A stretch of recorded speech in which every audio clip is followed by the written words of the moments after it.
yesterday I met up with a whole bunch of Australians. There was this gathering, and so we were talking about this kind of thing. And it's kind of the Australia would be easy, like a new neighbor moves in next door.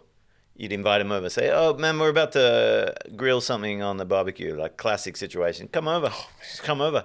And then one of them turned around and said, actually, they had heard of the reverse. A Danish man, Scandinavian, living in Australia, and his neighbors invited him over like multiple times to like after living there for just a few weeks. And his reaction was like, "Who are these fucking weirdos?" Like forcing me to like get to know them, like, and that's crazy. he had to like, it took him a while to realize, and then he had to like get it out of his system, and then he gets it. But it's just like That's this. crazy, bro. That's PTSD right there. But at the same time, like I do feel like I've got some, like I left Australia. Nobody's ever come to visit me. I don't have people really been in contact with me. I kind of like there's this whole kind of social network that's kind of left behind in a way. And then I've come here and I've got some pretty solid friends, I think. And it's once I kind of crack the language a bit more, I kind of relate to people in a different way or on their terms maybe or On their something like terms, that. on their And terms. but then at the same time that makes it more open ultimately, or there's like, so I feel like I've got some, once you do get to know people, Oh, for sure. I got some really solid sure. friendships that I almost can't say the reverse is as true in Australia. Like there's this kind of shallow level of interaction that's fine, but you don't necessarily get much further than that Okay. No. in Australian culture. So it's kind of like here they've kind of, in a way I like that there's a certain like stripped away kind of shallowness that Yeah. So once that you you get can- past that language Yeah. phase, kind of, yeah. Yeah. it's like, And then it's okay. good. Yeah. It's quality. That's where the integration kind of starts. It's Yeah. like, okay, Yeah. he's been through the ringer now, so we can take him a little bit closer. You can give them credit. I can give Norwegians credit for that. Yeah. Actually, but just Because we've actually got a point here. It's easy in this podcast to kind of like we're navigating like the difficulties, right? Yeah. But there's some good things. There's for some sure. good things about living here. For sure. Definitely. What stands out for the you? welfare system is amazing. Right. It's amazing. Functioning It's, society, Oh like- man, like for sure. And trust in this, like the people trust their system. I think there's something about that conformity and the way that they're all used to like staying in your lane and stuff. Somehow has also made it possible to like have this pretty stable setup. Do you reckon that's a good thing? Yeah. Like look at America. Complete Yeah, reverse. I They don't think I trust think I shit. know what he's. I You think I know what he's understand trying where to I'm going, say. right? I know. It's I know like- what he's trying to say. Because of course, there's always good and bad people, and those good and bad people are going to be in every level of society, in high ranks as well as in the average people. And if some of those people with agendas that don't necessarily align with good get into those positions of power, and they're sort of trying to implement that, if you're so trusting, how do you question that? Yeah. You don't. You don't, right? So it's easier for them to get away with certain things. So Yeah, for that's what I'm sure. saying. Like, there's some goodness to it, and at the same time, it's just like, It doesn't create for entrepreneurship. No. That's the thing. No. which you don't find a lot of here. No. No, that's the thing. You don't because when you get, it's like funding. You know, Yeah. when you apply for funds in culture, you know, It's top down. They're judging like, are you worthy for funding kind of yeah, that right. situation, right? And I think, I mean, funding is good. It's not what I'm saying. I'm using funding now as like a, what you call it, a metric for Yeah. this conversation. And it's like, yes, you can get funded to do stuff, absolutely. But then again, just being able to get funding does not really make you work hard enough. You know, because back home, if you liked an idea, you love an idea, you get the idea executed no matter what. Yeah. You know what I mean? Like if you No really, handouts for you. ambition. man, no hand, because you're not scared of being broke. You know, here people are kind of like, being broke is like a weird thing. You know, it's like, especially when you're an artist or a creative, everybody wants to be comp. Somebody sent me a message the other day. She was like, Michael, I feel like you've been grinding for a long time. I'm like, what do you, Am I supposed to stop? I'm like, what do you mean? And she's like, yeah, I just thought, maybe you should take a little break. You've been grinding. And I'm like, Take a break. I'm like, wow, that just pretty much made more clear to me Yeah. what I've been trying to say. If people don't understand the grind, Yeah, you know? yeah. Especially when you're trying to create something new. It's not about making the money, right? Nah, fuck that, bro. Like it's Part of it is about the legacy, and Yeah, it's for like sure. you can. There's almost no point where you stop and say, okay, now the legacy is done. I'm done building that legacy. You got to keep going until you can't go anymore, absolutely right? and you can do it for the rest of your life. Actually, that's the thing about it. You can always grind for the rest of your life, but it's not a grind. It's just what you do. Yeah. Just what we Yeah. do. You're just in your element, I'm doing just your doing thing. my thing, man. Would you say the same to Hans Zimmer? You know what I mean? Hans Zimmer's Yeah. been Yeah. orchestrating music for God knows when, and I don't think he's stopping anytime soon. No. Imagine you telling Hans Zimmer, "Yo, Hans Zimmer, you could take Yeah, a you break. gotta chill on that grind, man. You gotta chill. You're comfortable now. Take a break." You can't do that. No. Or Tom Ford, or Mark Jacobs, or any of these icons who, if Michael Jackson was still alive, he'd probably still making music. Definitely. And this is, I think, all this also stems from the fact that this is a space where everyone is given a medal of participation. Here, yeah. Yeah. From when you're young, you play a football game. Even if you lose, you go, you here's get a a little medal. medal, And I'm like, okay, then if you keep doing that, how is this person supposed to strive to become better? Yeah. So even when they perform better and they get a reward, it's not as satisfying, because even when they didn't perform, they still got rewarded for that, right? Yeah. And that, for me, that creates pretty much a lack of, I dare to say, accountability. Yeah. I agree with you. I Yeah. agree with you. And that's the thing. And then, of course, I always say also, if it's a society where a lot of people, where skiing, right, is like I think it's the most popular sport here, right? Of course, it makes sense. What you also create is a very individualistic society also, Yeah, that's coming. right? They're working hard on that here. Look at football. Yeah. Anyone who plays football, anyone who's played handball, anyone who's played in a sports themed events understands how to interact with people, because they know, because it's not about them. It's a team. It's a team. Team sport. If you play in a band, you got to make sure you play that guitar to perfection. Otherwise, the guy on the microphone is Goes out of sync. Yeah, he's gonna mess up, and we will know it's you. Yeah. So, and that's why I always say, like, I get better. I get along better with people who've played football or played in team sports than any other kind of people. Is what I've realized with myself, anyways, because I can tell that they've been part of something that's bigger than them. So they can step out of that for a second and hold space for random people to come in.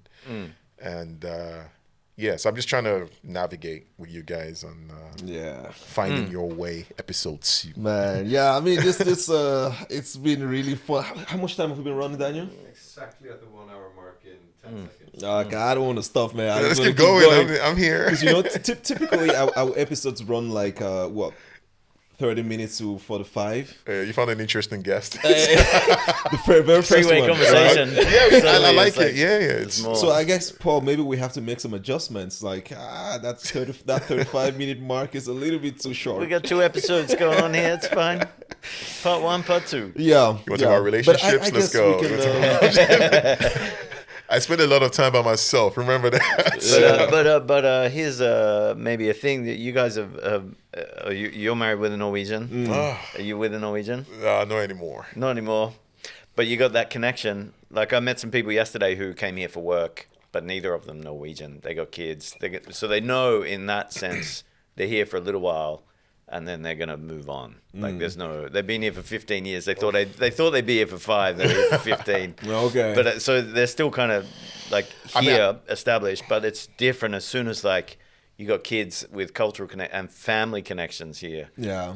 And you're the outsider in a way, but you're sort of part of this kind of established thing. It's like you're here for the long haul.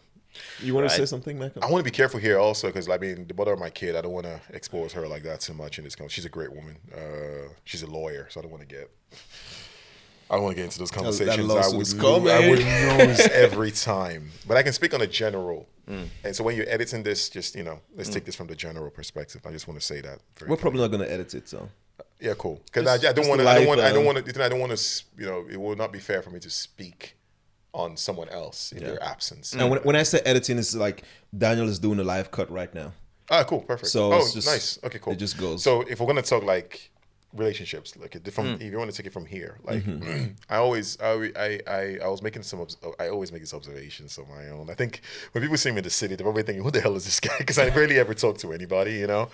And it's like I make these observations and say, for example, in a relationship where you're with a Norwegian and all that, of course there's cultural exchange, absolutely, definitely, but for me it's just noticing something where, like, I feel like in a relationship with a foreigner or a Norwegian, okay, in a relationship with a Norwegian, it is often taken for granted that you as a foreigner will adjust. You know, it's just this. It's like, because Conform. you will now. I don't want to use the word conform because I'm a bit too harsh. You Yeah. know? If you say you will adjust. So let's say a Norwegian man or woman or whatever goes to a foreign country and meets somebody new. You know, I usually tell them is, especially if it's in a warm climate, you know, like Australia or Africa or wherever. I always say the person you're falling in love with there, you only fall in love with that person because of what that space has done to that person. They're in their natural habitat. They're in the natural habitat. They're in the natural flow. They got their friends, their family. You know, they feel all right. But somehow, some way, majority of these people get pulled out of that space and they come to Norway to join whatever. And then somehow, some way, that person might start changing. You know, and if these relationships don't work out, which is fair, that's fine, things happen. People say, what happened? I was like, well, you took that person out of their natural habitats and you brought them here, and maybe they're seeing snow for the first time and adjusting to this cold, and the weather is cold. People are not very... People are cold. The weather is cold. People are not very welcoming as they should be, as we know they can be, you know? It's a lot of, I call it emotional transitions that they're not prepared for. The language is different. Now they have to learn a whole new language, you know, and to try to speak it perfectly. The social life is different.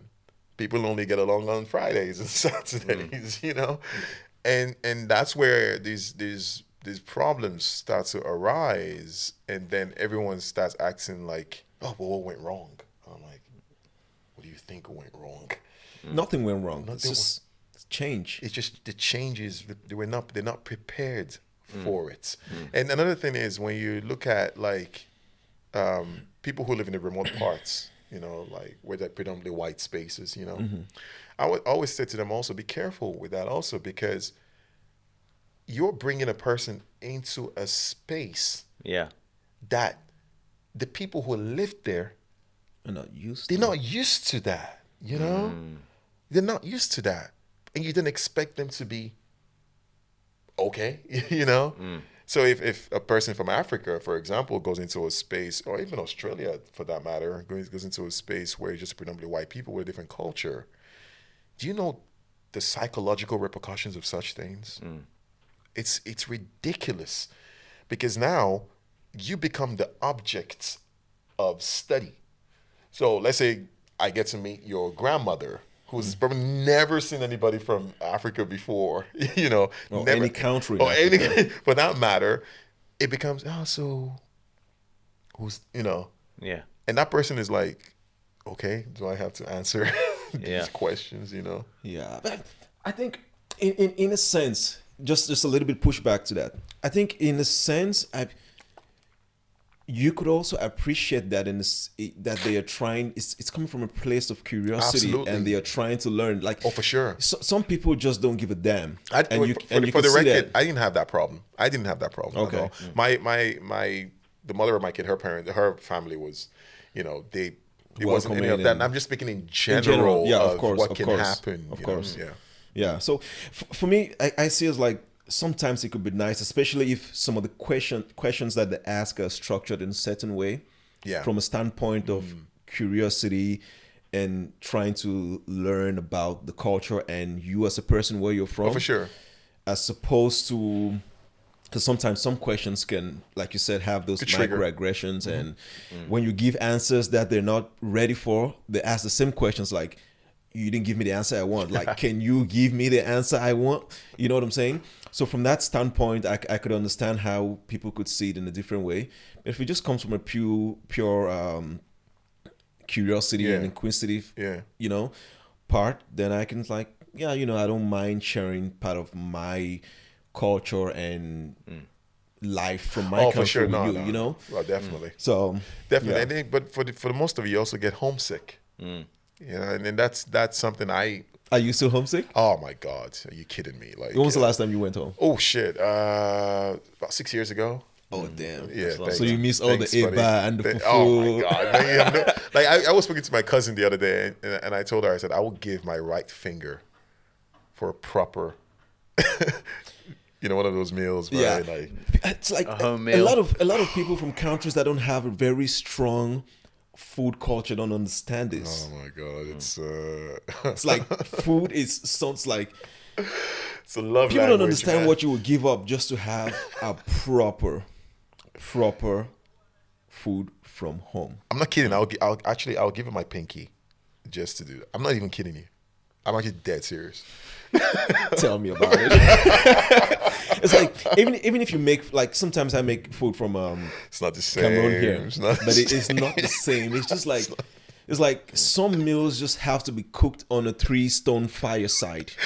Bro, I made fufu the other day. I started crying when I was eating it, and it wasn't like because of like nostalgia or anything. I was crying because it was trash. I was like, oh my God, that woman on the road will probably make this way better. Exactly, and it's gonna be 10 times cheaper. And it was pathetic, man. I was crying so hard. That's crazy. Yeah.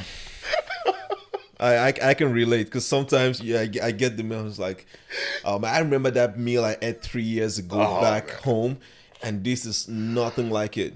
I stopped going to restaurants. I don't go to restaurants to get like Nigerian made No, food. I mean restaurants in Norway or whatever. Okay. I don't do it anymore.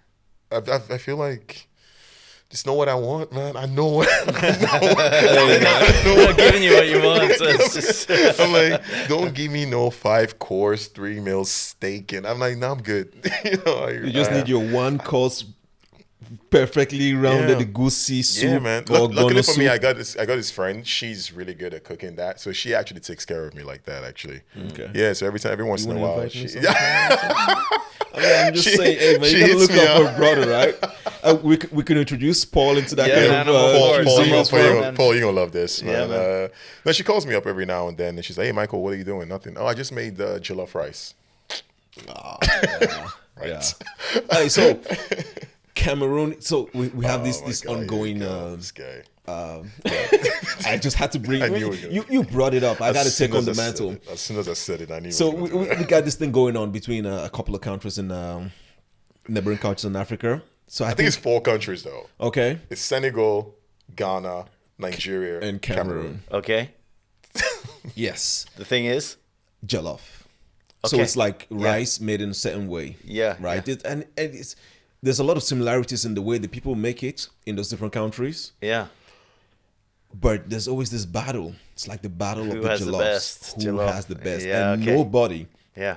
is gonna give up and say, "Yeah, yours is a little bit better." Are you trying to say Cameroon and jollof is better? You know this, Michael. Don't even get into it.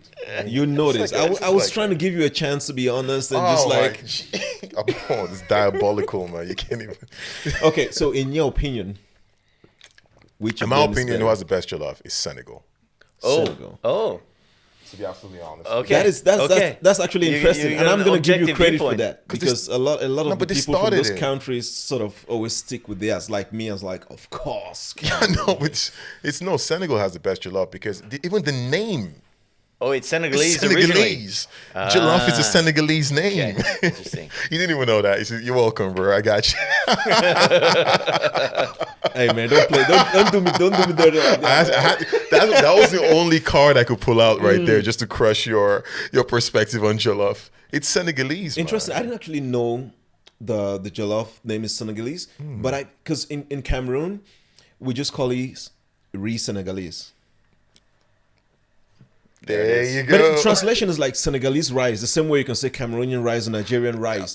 But the term jollof is like the official name for that kind of rice. And I didn't know you say that word jollof is from Senegal. Yeah, it's a Senegal name. Like it's the name is jollof. Jollof. I think it's a part in Senegal or the method in which it is made. But it is. So You know. Cameroonian jollof will only ever be an imitation, basically. The proof is literally in the pudding. Like the proof is literally. No, it's not. Yeah, because you just I'm said the going to give name. you an analogy, right? Where did football start? Okay, all right, there we go. Where did football start? All Or right, where cool. did All right, basketball all right, start? fair. And the countries that are best in those sports now are not the countries where it started from. So, But food is food, though. uh, Bruh, food is food, though. Like, just So for our viewers, before you actually came here today, I asked him. I was like, "So Cameroon and Nigeria, like, is there what's going on? Are they on good terms?" Actually, no. Actually, friendly rival. we're pretty close. Actually, your Yeah. country is the closest by border. Actually, Yeah. I could drive to. yeah, you could drive, you could take a Cameroon. boat, Yeah. you could Yeah. fly. Yeah. Yeah, no, I don't think there's never been any rivalry between Nigeria and But Cameroon. then what's like is there like cliches of like the Cameroonians are lazier? Nah. or, We like, don't too, have like, that. in your We have that face, with or- Ghanaians. Okay. Nigeria has it with Ghana. What are some of those? Oh my God, There's a lot. we diss the Ghanaians all the time. You know, it's all love though. Like Yeah, it's all yeah. love. But Yeah. like we always say like Ghanaians are always trying to be like Nigerians.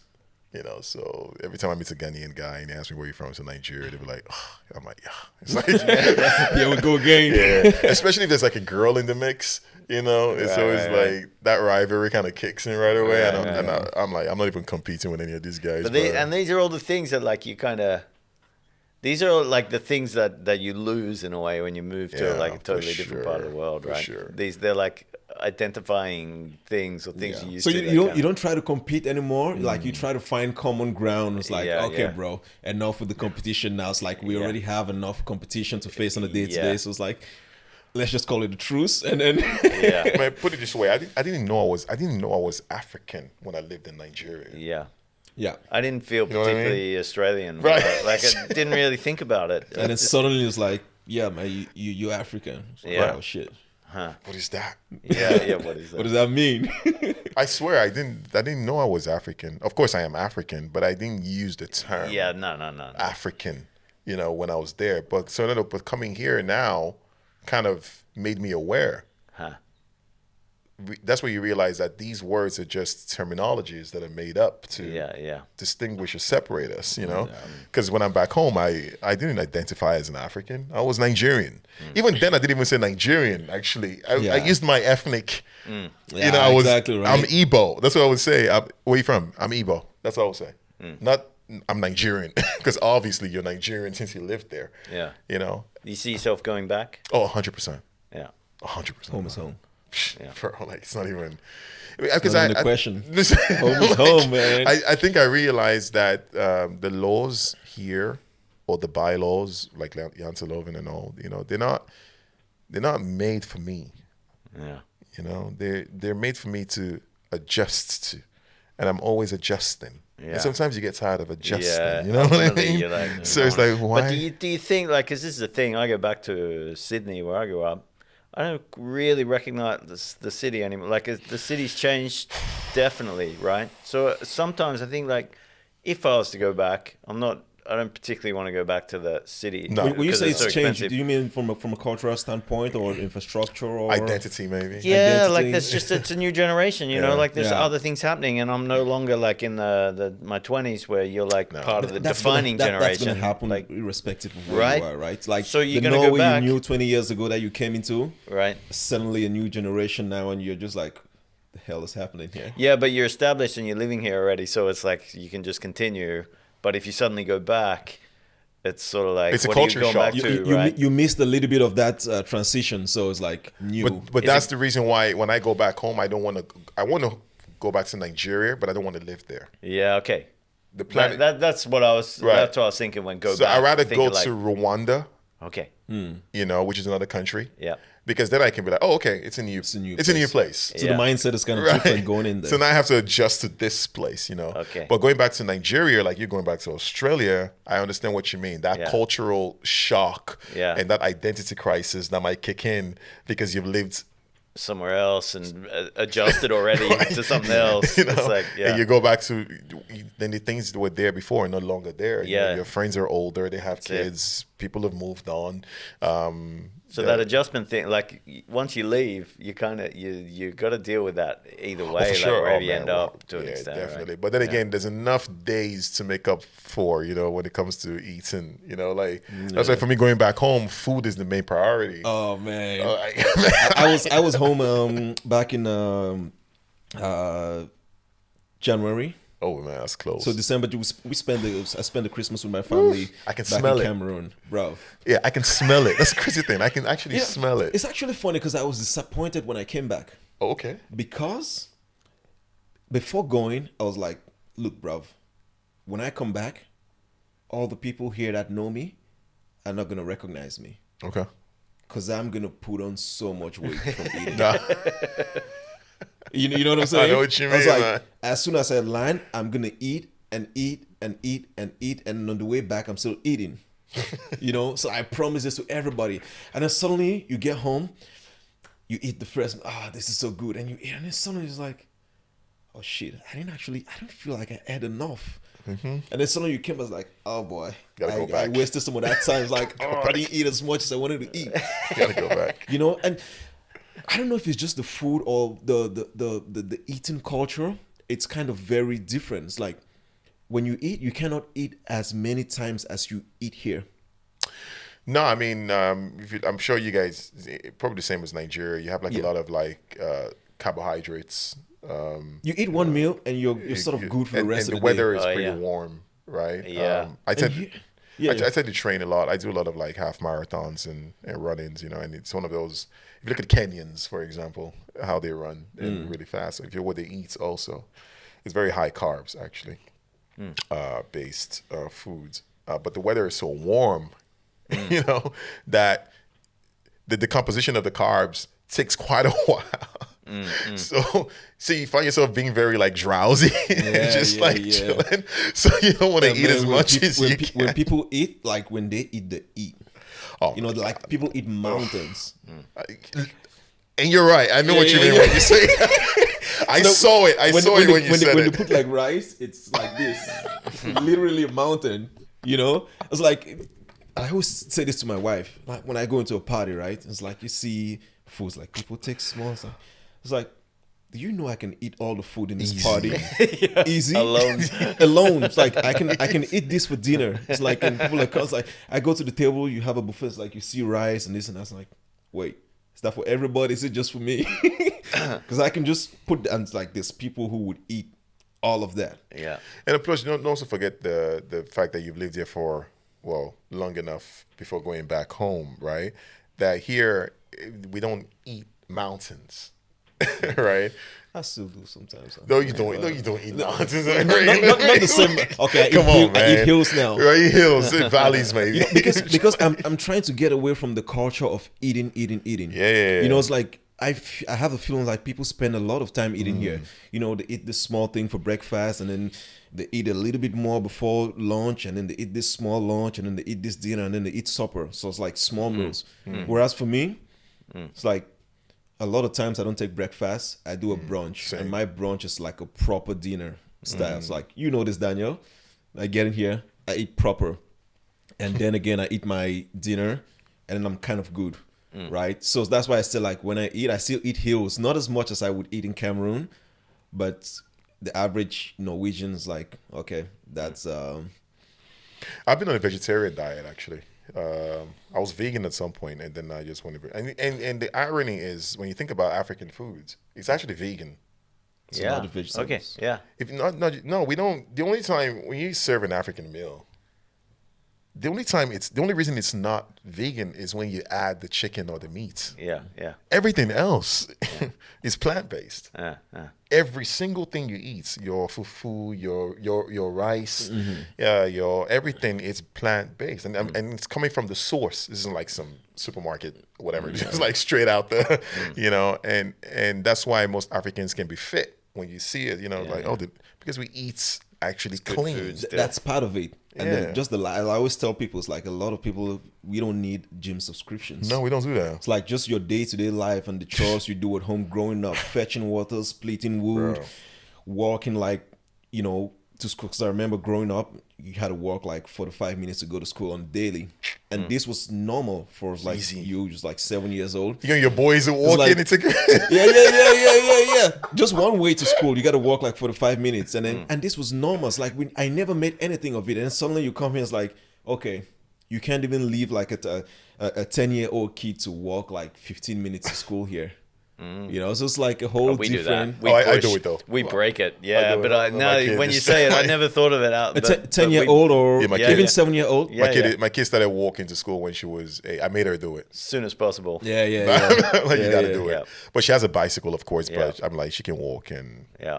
I have to break that mold. So man. putting all those elements together, like it also, like a lot of people say it's genetic that a lot of people from Africa are fit, but It's I a don't know lifestyle. about that. I don't know if some Yeah, research has been lifestyle. done, but just looking back at the way at least I grew up and the vast majority of the people that grew up during that time as well, it's like, man, sweeping the house. It's like you had to contribute in a way. Plus, we don't eat like chocolates and all Yeah. that stuff. We don't drink sodas. That has changed now. But now they do it. Yeah. Now I was like, oh, that soda's there now. It almost feels like it's This is the modern readily world. available and affordable. Yeah, but in my household growing up, we never did. Sodas were Yeah. reserved for parties, Parties, right? birthdays, It's and like, Christmas. Yeah, Like, that's whoa. it. That's it. Cakes on your birthday. That's yeah, it. Yeah. But here, people have access to Regular- everything. But Every that's day it's dessert. economic, don't you reckon? It's No, I think no, I don't I think think in a so. way it's like this convenience culture and, Yeah, oh, and yeah, having yeah, more money and more Consumerism, factories, like consumerism, just generally. Yeah. Because it's happening.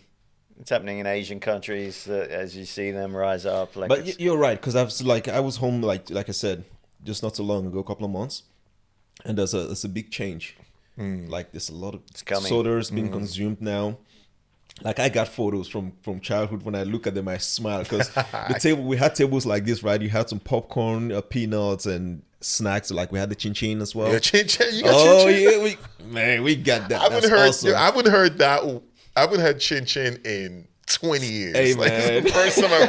It's the first time I hearing used to that. make it as well. Maybe next time when I make it, I'll hook you up, man. I get so homesick sometimes. It's like, and luckily for me, my wife, she's lived in we lived in Cameroon together for 1 year for moving here, so she kind of learned to do some of those things.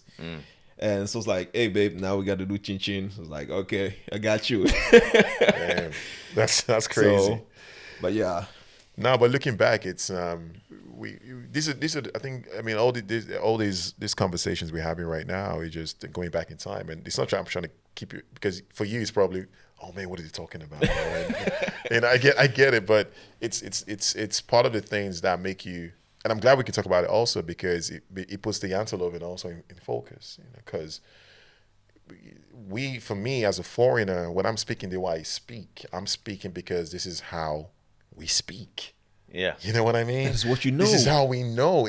I'm not trying to defy any laws of, you know what I mean? I didn't know there was like a Jante Law thing I had to be aware of when I came here, because people forget, I think Norwegians forget that when you come here, you're coming here with a whole different set of rules, right? That when somebody says, oh, who do you think you are? I'm like, I never said I was anyone. Yeah, yeah. You know, Just be me. I never like, and if you think I'm too much, wait till you meet some of my boys back home, where even when I'm in that circle, you think they're too much. they look at me like, "Dude, what's wrong with you?" You know, and I'm like, You're too quiet. I'm too quiet. I swear to God, You're that so happened- reserved. Yo, that happened to me last time I went home. I think I felt so freaking like minuscule in my life. You know, I was like, so I was with my boys, and when my boys know I'm in town, everybody comes out, and there's like a party all the time, right? And I'm just chilling, and I'm like, yeah. And then one of my friends looked at me and said, "Oh yeah, oh man, you still live in Norway. I can tell. I can tell. I'm like, It's like, oh shit. That's the I'm thing, like- man. I'm See, like, that's you want to go, like, you imagine yourself going back, and then I think you start. It doesn't hit you until you get back there that you've actually like integrated this Scandinavian. Yeah. you don't know what's happening to you. You don't know right? what's happening, but it's happening. And But the funny yeah. thing is, when you're here, you don't feel like you've integrated. So it's like you're Yeah, almost lost yeah. in the middle, right? Man. It's like, oh shit, I'm here and I'm not really there. And then I go back and it's like, hey man, you're no longer one of us, man. It took you're lost, you know? I blame the weather also because if you look around, people generally have their hands in their pockets. Because of the cold. Right. You know what that does to you? It's like hugging a tree. You do that every single day. Like every single day, hands in pocket, hands in pocket, hands in pocket. By default, psychologically, you're forgetting how to let loose, how to let go. So when I go to Africa, that's where it kicks in. Because if you give me a beer or whatever, and I'm just chilling with my boys, and I'm on my one beer, my boys are probably on their 6, 7 beer. They're gone. And my friend is looking at me like, bro, you okay? I'm like, I'm good. It's like, what's wrong with you? And you know the beer bottles here? It's like small. Oh, Ooh, you come over there, bruv. You're getting the big ones. I'm talking how many liters? Maybe 0.6 Yeah. at the minimum. 0.65. Yeah, at the minimum. That's the minimum, bro. It's, Because it's warmer though, so you're already like it's evaporating from you as you and go. it tastes different also. It tastes Ah, better. It just hits different, man. It's like Yeah. It tastes you way feel, better. it's like they're a lot more dense. Like you can feel it. You drink just the one and you're good. It's like, but you see my boys, they're like on there. My brother, I have an older brother. He's a big fan of Guinness. Guinness, Yeah. right? And I'm a Guinness guy too. This guy can drink a freaking crate of Guinness in one go. And the crate is like what, 24? 24. Yeah. I've seen him do it. You know what I mean? And he will stand up, get into the car, and drive. I'm like, what? Right? And everyone does that. I mean, not everyone does that, but it's just like, okay, sure. It's just the way we are, and doesn't make us less. It doesn't make, just because we live in a country like Norway where everything is easily accessible, and everyone is doing okay, presumably. It's still one of the countries with pretty high suicide rates. Yeah.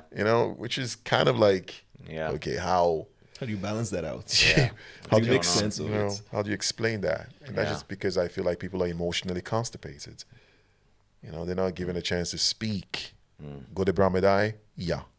Go to Brahmadai? Yeah. And I'm like, damn.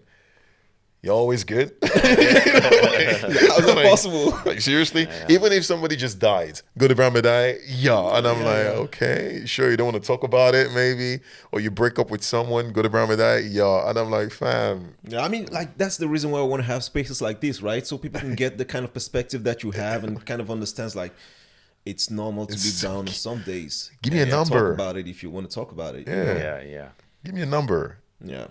6, 5, 4, 7. All right. Yeah. We're grown up enough to navigate our way from that and ask the right questions. And should And we I really think it also care? sets you in a good position to know how to interact with that person, Right? Can I be lighthearted or do I need to tread carefully and stuff like that, Because the moment they say they're fine, it almost opens the room for any, conversation for anything. It's like, I can throw this. But if they're having a difficult good day, point. then it's like, okay, maybe I don't need to throw this heavy conversation. I can just, take it easy and That's actually interesting because if you don't ask the person what number or what gauge their emotional standpoints in that given moment, I think that's the reason why people don't get into deeper conversations also, because the one party is probably not at a 9 and the other party who's probably at a 9 is assuming that you are also at the 9 because you said yes when they asked you. So when they start talking, people don't engage as much. yeah. Because maybe they're actually at a 4. So there's that disconnect. Is that disconnect? And maybe they start to fake it with you to meet you at a 9 and faking it every single time. That could be a lot. Yeah. Yeah, that's You know? true. I've been feeling lately that there's something about in Scandinavia. You got to find the right place And time. and time to be like I've been starting this winter bathing, right? And we go into like a sauna. Look at you. And this there's guy. guys, there's these dudes. But seriously, Norwegian. but here's the thing, man. There's these guys that I do it with, and one of them's my neighbor, quite a bit older than me. I didn't really know him before, But now we meet up every week. We're sitting in that sauna, and we've got a totally different level of honesty with each other. Or Oh, okay. and so I feel like there's this kind of like, if you find the context, maybe it's like a gym buddy, or you get to a certain space where it's like you're a known entity, and it's in this certain context, and then like I think you can crack through that. You can Yeah. sort of become more open with people, but it seems to be like you have to break through these kind of barriers of this, like You got to keep searching to be yeah, able you to got to find find it. it. You got Yeah. to find it. But- And it took me a long time to find it too. Like it didn't. Okay, It took me. how long? Give us a bulb. I reckon after 20 I was years? here for a decade. Seriously, after I was here for a decade, I started to feel like, okay, now I get the climate. Now I get like the diet. Yeah. Now like all these things would like a decade. seep through. Yeah, Jeez. ultimately. That's enough time for you to figure out that I don't want to be here anymore before you figure out Yeah. how to navigate. Yeah. You know what I'm saying? I guess it's like maybe committing at that point. It was like, okay, the decade's up now. It's like, 10 years, man. That's crazy. Oh, I think I'm still trying to figure that out, to be honest. But my situation is different because I'm kind of like a quote unquote known figure in a way. So for me, I usually watch how I move also. Because when you create a safe space like slam poetry, what I think one of the reasons why I took a break from it was because I realized that if you have this level of honesty, unfortunately, you kind of attract people, who want to give that level of honesty. But unfortunately, these people think that it's just them. Like I teach in high school also, right? And I teach like, in a year, probably 1,000 students. yeah. Right? And when I organize events also, like, Jesus Christ, I think I lost track of how many people I interact with or engage with. Yeah. So if you're a guy who's on stage, right, with that level of honesty, Yeah. people might misuse it, Okay. because then they think you're someone they can come just dump their Dump that shit. shit on and you can Yeah. take it. Yeah. Because it's just what you do. Yeah. But then you realize that there's no reciprocity. It doesn't go both ways. Yeah. Okay. So for me, it's been me just absorbing, Yeah. That's tiring. And then you realize when the lights go out, when you are by yourself, who are you going to You drain. Yeah. Right. dump it on, And if I try to dump it on, it might be too much. Yeah. Like right now, this feels like a therapy session. You know what I mean? And Yeah.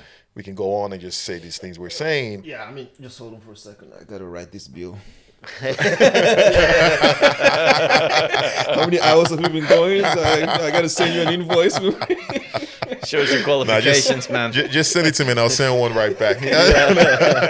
No, but I think that's what happens because people are not learning to create spaces for honest conversations. Yeah. Just to talk about stuff like depression. I've had my fair share of that, and I've dealt with it. I've still dealing with it. I've been in my own reclused self by myself and trying to figure it out. Luckily for me, I have some close friends who I can have a good conversation with, and that's okay. But now imagine people who don't. You imagine people who don't know how to process these things. Yeah. And in Norway, I feel like a lot of people, unfortunately, don't. Yeah. I feel like there's a particular Scandinavian kind of loneliness Yeah. that's like difficult for people who didn't grow up here to get. Maybe it's probably difficult for people living here as well, but they don't know any different. Maybe. But it's like, yeah, definitely. Yeah. And I feel like there's this cycle for foreigners. Correct me if I'm wrong.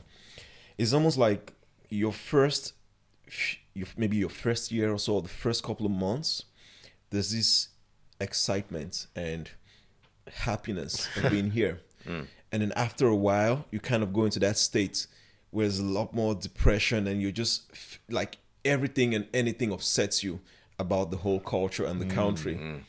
And then you kind of go through that phase when you reconcile and you're sort of like, yeah, okay, it's fine now. It's almost like the Dunning-Kruger effect. I don't know if you've heard about that. Just look it up. You'll see. It's a graph where it's like if you're a creative person or a businessman or whatever, you have an idea. It's a graph where the y-axis is the x-axis is experience, right? Uh-huh. The y-axis is confidence. Yeah. Right. Your confidence is usually way more than your experience. Yeah. When you go into something that you love, Yeah. you know, you're like, oh man, I'm going to kill it. It's going to be amazing. We're going to be successful, blah, blah, blah, blah, blah. And you're at the peak. Your confidence at the peak, right?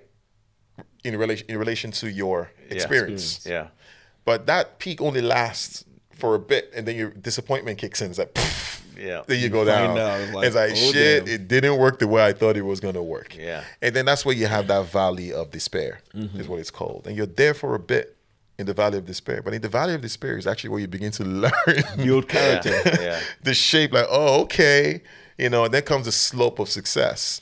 Yeah. Really gradual slope, you know, and then it stabilizes. So it's the same as when you come here. The first time you come, you're like, oh man, this is crazy. This and this and this and this and this. It's going to be a new country, new space, this and this, and then it hits you. Like, oh, I think maybe that's the 10 years. the 10 years. Yeah. The 10 years is when I started like going up again. Yeah. The first 10 were like down to the pit. It's a beautiful graph. It's called the Dunning-Kruger effect. I apply that now these days when I come back after my sabbatical into art, you know, because now we've been through the pits, you know. Yeah, you're on your way up, man. Yeah, we're You'll way see up it. now. Yeah. So you're slowly coming back into the scene of culture and to the Yeah. public. Yeah, I think so. I So mean, this is kind of a good way to kind of usher the rebirth. it's like a revival, I guess. Yeah, you know, yeah. it's been interesting. I mean, like it's 10 years. Same here. 10 years. I give 10 years. It took me 10 years also. You feel the same? Yeah, actually, it's crazy. Yeah. Now that you mention it, Yeah. it took me 10 years because I started my first event in 2013, Yeah. and my last event was in 2023. So Okay. that's 10 years. So since 2023, and now I've been first in that valley of despair. Yeah. And now I'm finally coming out of it. But coming out of it, now my experience, if you look at the experience on the x-axis, Yeah. right, it comes way further out compared to your confidence. Yeah. In the yeah. beginning, the experience is like here, and then confidence is all the way there, and then it comes down. So now I think I've understood. I've had enough experience now to back up my confidence. You know? So yeah, it took me 10. You're right. Cool, man. Paradigm shift, 10 years. Bring it on. Damn. This is the beginning. 10 years. Ray Kurzweil was right.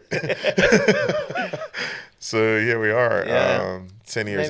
Maybe that's a good time to wrap it up. And Yes. I was thinking the same. Before we wrap it up, since you're kind of coming out now a little bit more with your cultural stuff and all those things, it's like, what do you have in the works right now? Oh shit. More for the audience. You Oh know? man, crazy you ask that, because lately I decided not to speak about my projects anymore.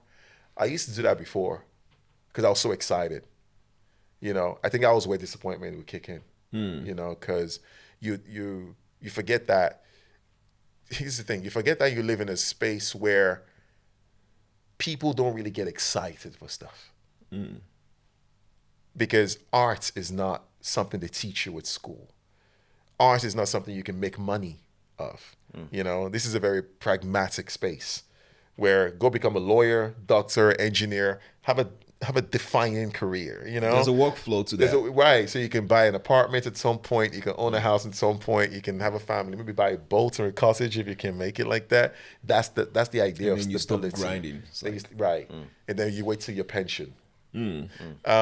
But if you are a creative coming from a different space, it is the excitement that actually brings the work to fruition. So the Dunning-Kruger effect actually works in this part of the world, not necessarily in where you're from or where I'm from, because there people will naturally support you because everyone is grinding. Right? So this idea you have here is like, okay, Michael, I'm doing an interview. That's why it's so easy to call me up and say, Michael, come. I'm like, yeah, sure, let's run it. You know, not a problem. I see where you're going with this, right?